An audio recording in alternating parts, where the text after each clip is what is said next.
మంచి పద్ధతి కాదు. నేను ఒకటి చెప్తున్నానండి, దీని మీద సమగ్రంగా మేమందరం కూడా ఒక నివేదిక ఏర్పాటు చేసుకుని గౌరవ ముఖ్యమంత్రి గారికి అందజేసి హోమ్ డిపార్ట్మెంట్ అందరూ కూడా మళ్ళీ ఈ గవర్నమెంట్ ఎట్టి పరిస్థితుల్లోనే ఆడబిడ్డలకు ఇబ్బంది రాకుండా చూసుకునే బాధ్యత తీసుకుంటాం.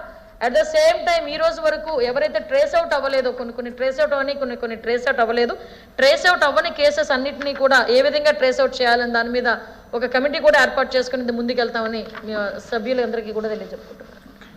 Question number 13407, Minister for Home.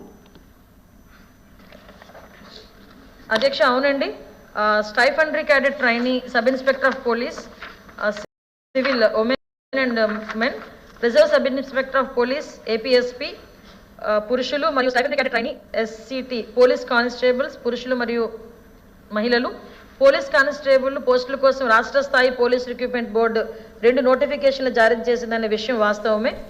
అదేవిధంగా అయితే దీనికి సంబంధించిన వివరాలు ఏంటి అని అడిగారు.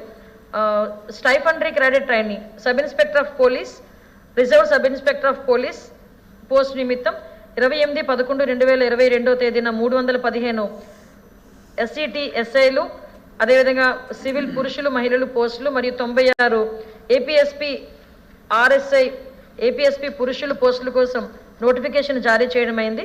అంతేగాక 20/12/2023 తేదీన ఎంపిక జాబితాను జారీ చేసి అన్ని పోస్టులను భర్తీ చేయడం అయింది. పైన పేర్కొన్న అభ్యర్థులందరి కోసం పోలీస్ శిక్షణ కళాశాల